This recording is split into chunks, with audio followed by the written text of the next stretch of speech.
Welcome back to the Reading to Wealth podcast. I'm glad you're here because today we're diving into perhaps the most counterintuitive chapter in the entire book. Today we're discussing Part 6, Tails You Win, from the Psychology of Money, and it will completely change your understanding of success and failure.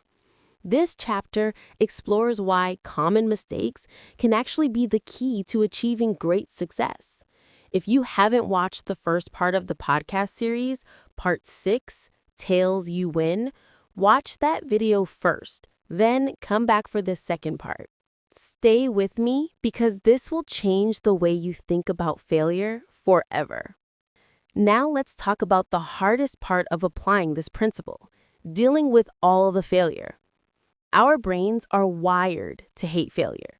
Every time we lose money, make a bad decision, or see something not work out, we feel terrible. It's natural. But the tail event principle teaches us that failure isn't the opposite of success. It's part of the process of finding success. Every failed investment, every job that didn't work out, every business idea that flopped is actually data that gets you closer to finding your tail events. Think of it like drilling for oil. Most holes you drill will be dry. That doesn't mean you're bad at drilling. It means you haven't found oil yet. The key is to keep drilling until you hit the gusher that makes up for all the dry holes. Here's a perfect example. Netflix. Everyone thinks of Netflix as this incredibly successful company, right? But do you know how many shows and movies Netflix creates that completely flop? Hundreds. For every Stranger Things or a House of Cards, there are dozens of shows you've never heard of because they were terrible and got canceled immediately. But Netflix understands the tail event principle. They know that if they create enough content, a few shows will become massive hits that more than pay for all the failures. They're not trying to make every show perfect. They're trying to create enough shows that some become tail events. Here's something liberating. You can be wrong about money most of the time and still build wealth, as long as you're spectacularly right occasionally. Maybe 7 out of 10 stocks you pick lose money, but if the other 3 are huge winners, you come out ahead. Maybe 9 out of 10 business ideas you try fail, but if the 10th one succeeds big, it was all worth it. This takes so much pressure off. You don't have to be perfect. You just have to be persistent and position yourself to benefit when the tail events happen. The hardest part about tail events is that they take time to develop, like a really long time. Amazon went public in 1997. For the first few years, the stock went nowhere. During the dot-com crash of 2000 to 2002, Amazon stock lost 90% of its value.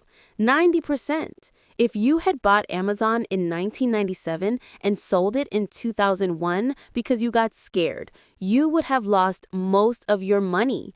You would have concluded that Amazon was a failed investment.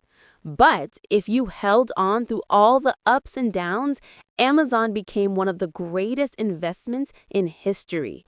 A $1,000 investment in 1997 would be worth over $1 million today. The tail event was there the whole time. It just took 20 plus years to fully develop. Here's something beautiful about tail events. They often compound on themselves. Amazon's success in books led to success in other retail, which led to success in cloud computing, which led to success in artificial intelligence. What started as one tail event, a successful online bookstore, created multiple additional tail events. That's why holding on to your winners for a long time can be so powerful. So what are the massive takeaways from understanding tail events? Lesson 1. Diversify, like your life depends on it.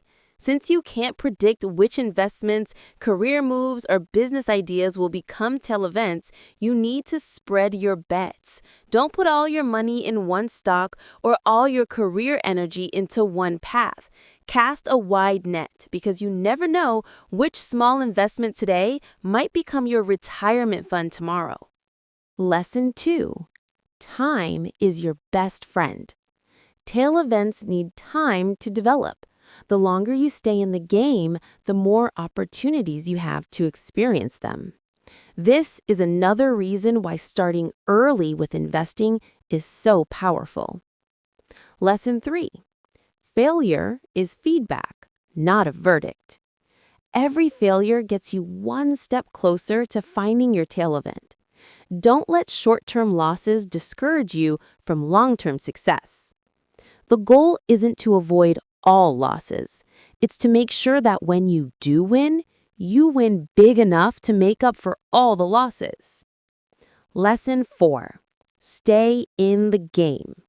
The most important thing is to structure your finances so you can survive long enough for tail events to work in your favor. This means not betting everything on any single opportunity, no matter how good it looks. Here's the thing that makes tail events so hard to understand. They go against everything we're taught about success. We're taught that success comes from being right most of the time, from avoiding mistakes, from consistent performance. But tail events teach us that being spectacularly right occasionally can matter more than being consistently good. It's like the difference between a baseball player who gets a single every time at bat versus a player who strikes out twice but hits a home run on the third try. The home run hitter might have a worse batting average, but they score more runs. In money, as in baseball, it's not about your average, it's about your total score. So there you have it, part 6 of the psychology of money, and honestly, one of the most liberating financial concepts you'll ever learn. The idea that you can be wrong most of the time and still build wealth through tail events completely changes the game. It takes the pressure off being perfect and puts the focus on being persistent. Remember, diversify widely, hold for a long time, don't be discouraged by failures, and position yourself to benefit when those rare but powerful tail events occur. Most importantly, stay in the game because the longer you play, the more chances you have to experience those life-changing tail events. If this changed how you think about success and failure, hit that like button. Share it with someone who needs to hear that it's okay to be wrong most of the time. And subscribe because we're continuing this incredible journey through the psychology of money. What's been your biggest tail event so far? Or what are you doing to position yourself for future ones? Let me know in the comments. Until next time, remember, you don't have to be right about everything. You just have to be spectacularly right about a few things. Keep playing the game and let the tail events find you.